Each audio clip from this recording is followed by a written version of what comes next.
Good morning, everyone. Thank you so much for having me. This is my first time as an adult in Russia. I'm here to speak about the current reality of VR and AR globally. So we've heard a lot about the Russian perspective, and it's very enlightening. I want to tell you what's happening in the rest of the world, specifically in North America. So my name is Tipatat Chennavassin. I'm general partner and co-founder of the Venture Reality Fund.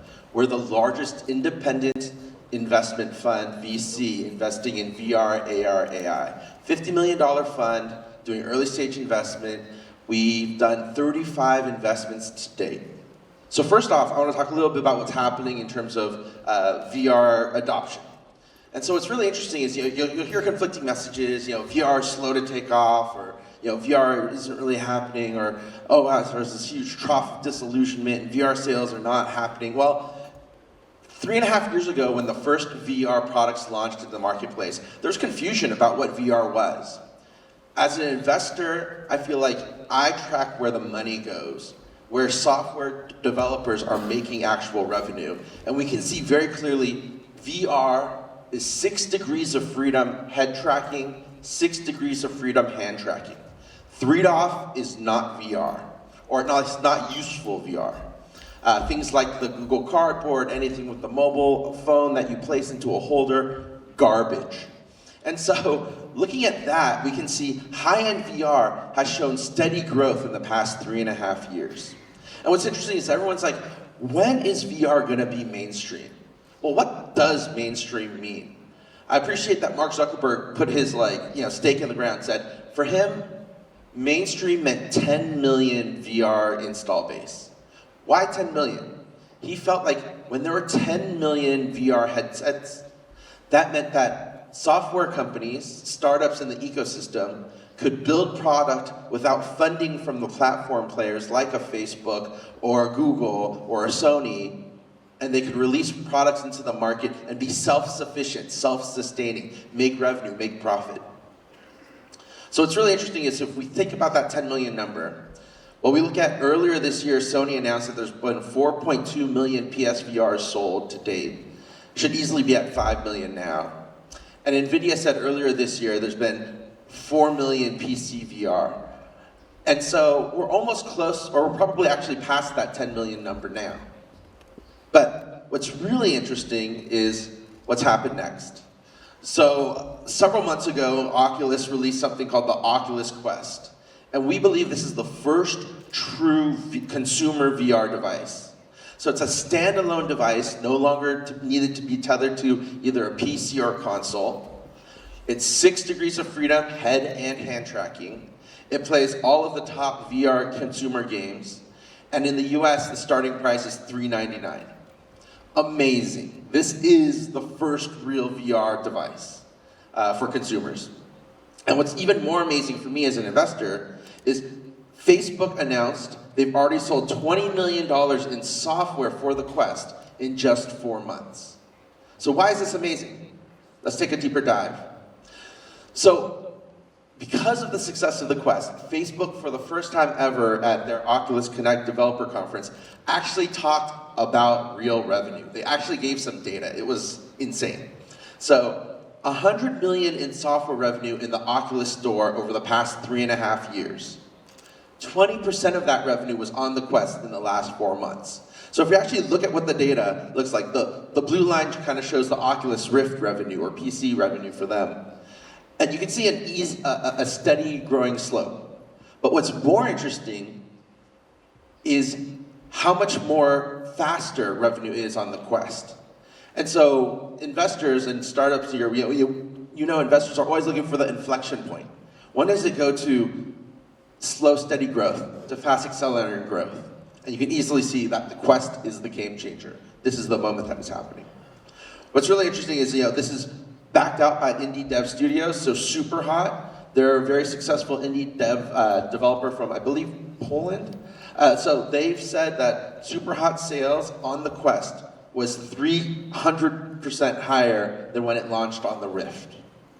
And what's really interesting is, for this developer, Superhot was actually a hit PC game, not VR, but a hit PC indie game.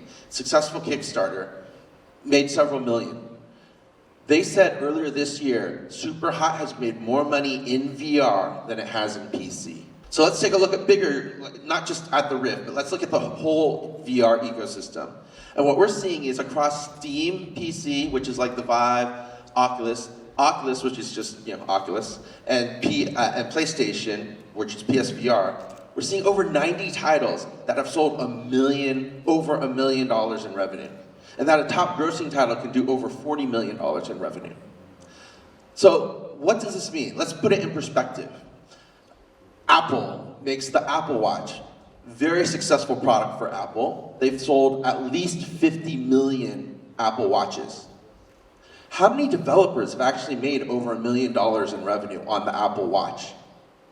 I would say most of the developers that make money on the Apple Watch are really large, regular mobile app developers, and then they have some kind of expansion. But pure Apple Watch developers, I don't believe there's one that has done over $1 million in revenue. And so what's really interesting is, even though it's a pretty small ecosystem, only less than 10 million, there's already 90 titles. And what's interesting about this is most of them had, I'd say at least 75% of them had budgets of less than $1 million. So these companies are not just break even, but they're actually very profitable. And so you can look at the steady growth over time, because we've been tracking this pretty much since the beginning of VR. And you can see that this isn't just a bunch of companies in the very beginning doing well. This is continually, new titles are being released. Last week, or 2 weeks ago, there was a game called Pistol Whip, put out by Cloudhead Games. And they did over $1 million in 1 week in revenue. And so you can see that new companies are joining, it's continually growing, and we're hitting that inflection point where, again, it's accelerating. And what we really look for investors is not just revenue, but engagement. And so on PC, so in mobile we look at DAU, but on PC we look at something called concurrent users. And so this is something where how many people are currently playing at the same time. And you can see that for the first year and a half, almost 2 years of VR, it was actually pretty flat. There wasn't a lot of daily usage of VR. But then what we started to see was with the second generation, the second wave of VR content, we could see huge usage patterns. This shows a healthy, vibrant ecosystem of people that are daily engaged using VR. So it's not just something that people bought and is now sitting in their closet. But you can see that not just one title, but multiple titles are showing dedicated user growth and growing user bases. Very important. And now I want to talk about one of the most successful VR titles. It's a game called Beat Saber. It's a music rhythm game in VR where you have lightsabers and you're cutting up music blocks. How many of you tried Beat Saber? That is very little. I feel like everyone here needs to try Beat Saber, and hopefully next time you'll raise your hand. But what's important to know about Beat Saber is, well, several things. One, they made $2 million in 1 month. They're the first platinum-selling VR title. So they made over $20 million in 1 year. And they have a huge user base that's growing, over 4,000 concurrent users. And they've had over 2 billion views on social media. And so you can see what they did was a green screen video. This is Swan, and she's playing Beat Saber. It was one of the most viral videos of VR. And today, there's actually people in morning shows on Norway and in Korea playing Beat Saber on TV. So what's really interesting about the $20 million number is, how many of you guys remember at the beginning of the smartphone, of the iPhone, before we knew that gaming on mobile phone was going to be a thing? There was a company called Rovio that had a hit game called Angry Birds. And that proved to all the naysayers that, you know what? Businesses, not just indie developers, but businesses can make a hit game in mobile gaming, and it's gonna prove that this opportunity exists. Does anyone here know how much money Rovio made on Angry Birds in their first year? They made $6.5 million, and that proved to the whole world that mobile gaming was going to be a thing. Beat Saber made $20 million in the worst time of the VR winter, and people still doubt that VR is going to happen, and that is insane to me. But it's not just the revenue. What really excites me about Beat Saber is a couple of other things. One, it was made by a team of 3 developers from the Czech Republic. So again, very tiny budget, huge revenue, huge impact. And what's really interesting was, It was launched with early access, with only a single player mode, 10 original songs made by their brilliant CEO, but unlicensed, no big music brands, right? No publisher support. Remember, this is something that Mark Zuckerberg was talking about. You know, when a startup can release something without any kind of publisher support, that's going to mean VR has gone mainstream. So not only did Beat Saber prove that you can make a huge hit, it proves this idea of, is VR mainstream? Well, I would say $20 million in 1 year off a $500K investment proves that VR is a mainstream startup ecosystem, unlike anything we've seen since mobile phone, right? Like smartwatches aren't there, smart speakers aren't there. When people are saying what's the next platform and what are indicators of the next platform, startup success like Beat Saber is what we're looking for. Now, I've talked a lot about consumer, and I'll talk a little bit about enterprise and what we're seeing there. This kind of ties into what the last panel was saying. What's really interesting is we've seen enterprises experiment with VR, do proof of concept over the past almost 2 years now. And we're finally seeing these projects go out to scale, have massive deployments, because now we've proven the ROI and the business milestones. And so Walmart, working with a company called Striver, now trains over 1 million employees in VR. Volkswagen Commercial Vehicle Group has shown that VR can reduce training time 50% and save 1/3 of the training costs. So now we have very tangible evidence. A company called Oso VR, working with Johnson & Johnson, showed that in surgical training, when people trained in VR, they were able to do a complicated procedure 83% of the time. When people trained in the traditional non-VR method, they were 0% effective. So 83% versus 0. So you can see now that VR, that the positive impact of VR is undeniable. And this is what's unlocking VR usage at scale. But it's not just training. I really think that for VR to go even bigger, it's really about productivity. And here people are showing that you don't just use VR to train you to do things in the real world, you actually use VR to do the work, to be productive. So Virtualytics is a company that's using VR to democratize data visualization and saving their customers millions of dollars. Ford uses a VR software program similar to Tilt Brush, but it's called Gravity Sketch, made for product designers, and they're turning days of work into hours of work. So the cars that you see today are actually being designed in VR.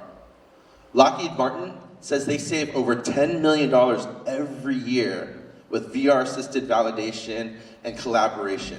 And that's a 10x ROI for them.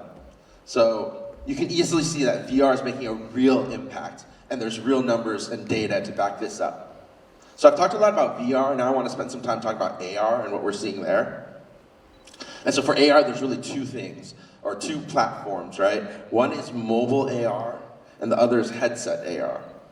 So what's interesting about mobile AR is that now there's over 2 billion devices that use ARKit and AR Core, but there's been no ARKit, AR Core based hit games or hit software in the past 2 years since it's been around. So again, even though there's a huge audience base, it's very hard to address for small indie developers. Of course, there's been big successes like Pokemon, and I'll talk about that a little bit later. But again, for indie developers and as startups, we look for when small teams can have big successes. And we haven't seen that happen on mobile AR.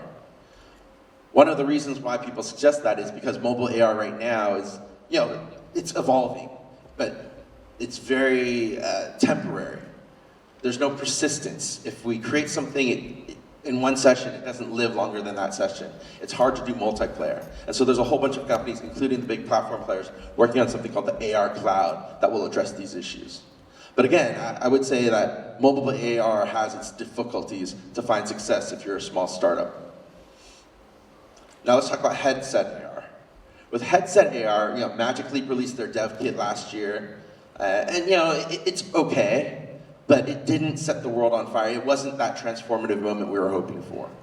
And same with the HoloLens 1. It was impressive for its time, but it's already been 3.5 years, and it really hasn't made much impact in the ecosystem. But HoloLens 2 is now shipping, and HoloLens 2 is actually very impressive. So HoloLens 2, we believe, is the first enterprise AR headset. So this is the first enterprise mixed reality headset that will go to scale. Has better UX, has better fit, has better functionality. The US government has already awarded Microsoft over a $500 million contract to deploy the HoloLens with the warfighters. And what's really interesting too is, HoloLens, Microsoft with their marketing focus, what they're trying to do is say, hey, we want to bring digital productivity, not to the desktop workers who already have it, but to the field workers that have never had access to this kind of productivity. And that's what the HoloLens 2 is really about.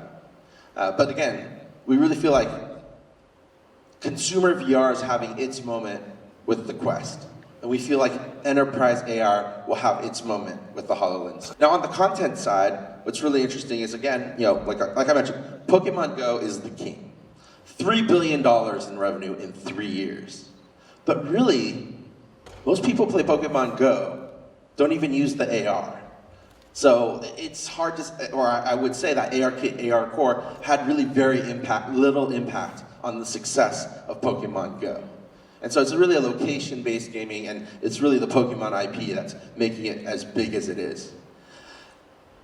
But really, the most successful consumer AR application is Snap.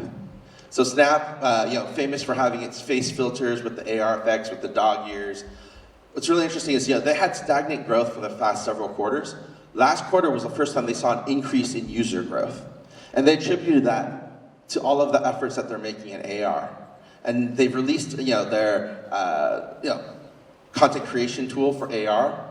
And they said over 40,000 lenses have been created, and they've been used over 15 billion times. So we're talking about people day to day using AR on mobile. Snap is the king. Now, on the enterprise, we're seeing some interesting applications. Definitely the main three are remote assistance, contextual information, and remote collaboration. What's most interesting is, so the US Air Force is using Tactile's Manifest AR and reduces errors for aircraft maintenance to 0 with no instructor intervention. So it's not just 15% better, 10% better. This is 1,000% better. So as an investor, I always have to talk about investment trends globally. And what we're seeing is investment trend has been plateauing, right? There's been about 3.3 billion was invested last year. We're on track to see about probably a little under, but about 3 billion invested this year. And people are like, well, it's plateauing. Does that mean that interest is waning? What I would say is 3 billion is still a lot of money being invested in this ecosystem. So one of the things that the VR Fund and I'm most known for is the industry landscapes that we put together. And so this shows the top companies, the leaders in the ecosystem, about 500 companies. This is for VR. What I want to talk about real quick is, on the bottom we have hardware infrastructure. That's the hardware display devices, the input devices. In the middle layer, the tools and platforms, that's content creation tools and content distribution tools. And you'll see Fibram, Russian company there in the distribution side. Now on the top, we see applications and content. And you can see this is very top heavy. Most of the companies in VR are in the software creating the apps. And what I say is VR is looking for the killer app. Like I mentioned, the Quest, we already know what the right hardware platform is going to be. And now we're just looking for the right software applications to drive mainstream adoption even bigger. So AR is much more nascent. This is what the VR industry landscape looked like 3 years ago. And so what's really interesting here is, again, it's more evenly balanced, but most of the companies are in the infrastructure because we're still trying to figure out, is it going to be mobile AR? Does it have to be headset AR? Is the current headsets good enough? We know what enterprise headsets look like. We don't know what good consumer headsets look like yet. And so most of the investment is being done there. But you can see that there's a lot of companies all across this ecosystem. But I like to say that AR is still defining the platform. So I just want to wrap up and say XR, it's happening now. Mainstream consumer VR devices are here. This is some random thing I found on Reddit that went kind of viral earlier, but people are playing VR everywhere. It's happening. This isn't something that we're dreaming about. This is a science fiction that, again, if you told me 10 years ago that something like this would be possible, I would have been like, really? But it's here and it's happening. Thank you so much, everyone. I'm Tipathat. Thank you. Thank you very much.